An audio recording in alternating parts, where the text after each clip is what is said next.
A luta espiritual é uma coisa, sim. Eu já passei por isso assim de forma pesada. Não sei se eu te contei, acho que eu nunca contei, né? Não. Eu passei também por isso. Tem uma época que eu não sei o que deu na minha cabeça de estudar e fazer curso de batalha espiritual. E eu não estava preparado. Aquele negócio, mesma coisa, assim, eu vou fazer porque acho interessante. É, porque E você tem que ter mexe com isso aí, né? Não, você tá falando assim, se você entrar, você tem que ter muita certeza.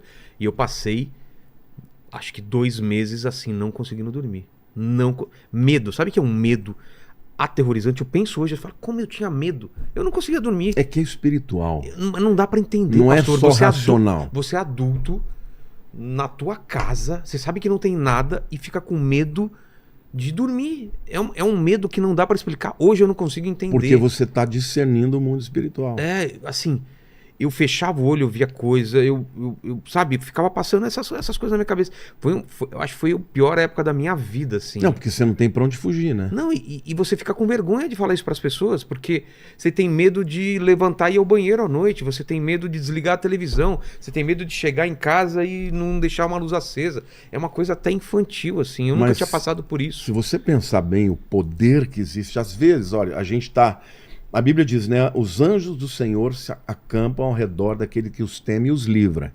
Então, a maior parte do tempo, você tem anjos que te protegem. Sabe aquela coisa do anjo da guarda? Sim, sim. Aquilo existe. Não acho que seja um só, eu acho que é mais do que Eu um. imagino que seja mais. Agora, tem momentos que você entra numa batalha espiritual porque você começa a mexer com áreas que você tá cutucando Ou vem bicho com a vara armamento mais curta. pesado também, né? Você tinha um certo ataque e de repente falar, então vou colocar mais ataque para você desistir disso. Aí Entendeu? você tem que ter, por exemplo, cobertura de oração, você tem que ter jejum e oração. Exato. Aliás, eu quero até dizer para todo mundo que está aqui que eu estou numa campanha de jejum e oração todas as manhãs, 5h30 da Como que manhã. é? Eu queria fazer alguma No meu campanha. canal do YouTube. Como que funciona? Tá gravado, mas eu tô naquele horário, eu tô acordado e eu tô orando, e cada dia eu tô orando por um tema específico, porque assim, quando você entra no jejum, você começa a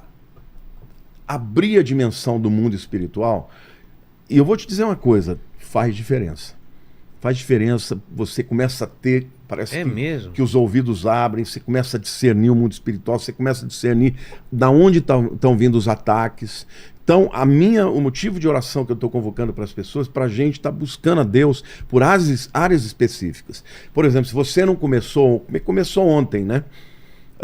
Não, hoje é segunda-feira, começou hoje. Hoje? Você pode fazer atrasado, porque tá gravado lá, não é ao vivo, né? Eu posso começar a ver o primeiro dia e a partir daí... Mas eu vou cobrir 7 temas diferentes e domingo à noite, às 9 horas, eu vou fazer uma live ao vivo para terminar isso aí, a gente vai orar, repreender. Porque tem muita gente que está sentindo isso que você sente e não consegue sair, entendeu? Eu queria falar sobre isso especificamente de modo prático. Quais são nossas armas? Tem gente que às vezes não tem como ir numa igreja ou tá tão perdido que tá preso em casa. Quais são os primeiros passos, assim? Aquela coisa pesada, aquele ataque da pessoa tá mal, tá na cama, com medo, terror, seja lá o que for. Quais os primeiros passos? Eu vou mostrar aqui para você um texto, Tá. porque a primeira coisa que a pessoa tem que acreditar, Vilela, é que existe a batalha espiritual. Não adianta achar que é bobagem. Não adianta achar que, não, eu tô assim porque eu tô cansado, porque é estresse, entendeu? Não, você tem que acreditar que existe uma batalha espiritual. Lá em Efésios 6, a Bíblia diz assim, aqui é Paulo, né? Ele diz assim, quanto ao mais, sede fortalecidos no Senhor e na força do seu poder. Quer dizer, você pode se fortalecer em Deus e receber o poder dele. Você tá fraco, você pode ficar forte. Aí ele diz, revestivos de toda a armadura de Deus, para que poderdes ficar firmes contra as ciladas do diabo. O que ele está dizendo? Olha, o diabo vem contra você, mas Deus te dá uma armadura, que são as armas que você está querendo saber, né? Aí ele diz, porque a nossa luta não é contra a carne e o sangue, não é contra as pessoas, mas contra os principados, aí aquela hierarquia, né? Potestade, contra os dominadores desse mundo tenebroso, contra as forças espirituais do mal nas regiões celestes. Você começa lá. Aí ele diz, portanto, tomai toda a armadura de Deus para que possais resistir no dia mau. E depois de terdes vencido tudo, permanecer inabaláveis. Nós podemos vencer. Aí ele diz, estáis, pois, firmes, e começa a falar. Aí ele vai usar a figura da armadura do romano. Como metáfora. Como metáfora para as armas espirituais. Toda essa armadura, ele cita aqui. Então ele fala, por exemplo, cingindo-vos com a verdade.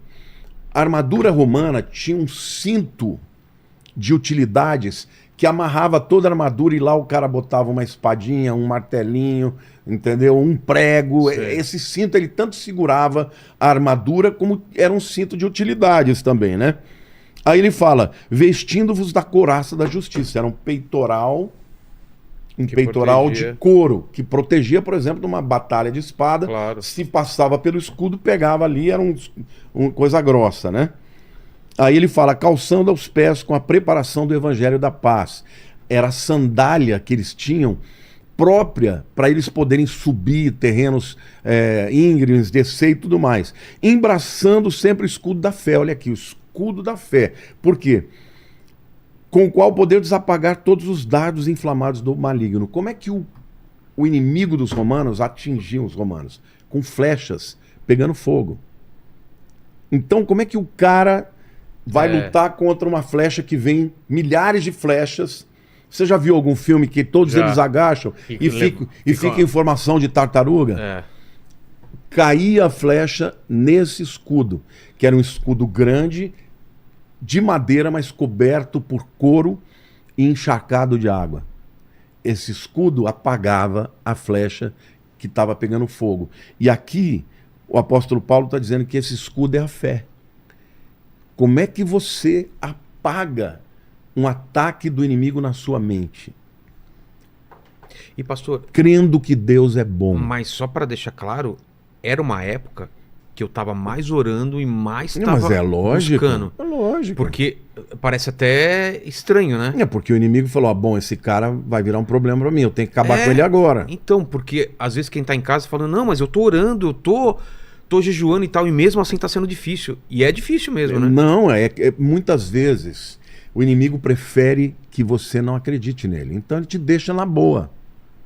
Ele te deixa na boa e tá comendo pelas beiradas. A hora que você começa a descobrir um livro que você tinha que ler, você vai adorar. Já devo ter lido. Qual que é? Esse Mundo Tenebroso. Sim. Já leu? Sim. Esse livro, para mim, é o melhor livro para descrever o mundo espiritual. Tem uma cena... Tem porcos na sala também. Tem uma cena que a moça está sendo que é o penteada. autor, você lembra? Não sei o que lá, Peretti. Dá uma não é? olhada. Esse livro Frank Peretti. Hã? Frank Peretti. Tem uma cena que eu me lembro que quando eu li, eu falei, meu Deus, é isso mesmo. Tá a moça, o diabo, o demônio penteando o cabelo dela, se sentindo bem, completamente enganada. Agora, quando você acorda, esse livro aí ele vem pra cima, entendeu? Vem pra cima, por quê? Porque aí ele quer te destruir. Mas essa é a hora de você resistir firmes. Então, as armas, primeiro a fé. Depois, o que ele fala? Escudo da fé com o qual podeis apagar todos os dardos do maligno. Tomai também o capacete da salvação. O que é o capacete? Era um elmo, né? Para você tomar uma espadada na cabeça ou uma pedrada e você ser protegido. Isso fala da salvação. Se você não é salvo, se você ainda não confessou a Cristo, a tua mente está à mercê. Não tem outra coisa.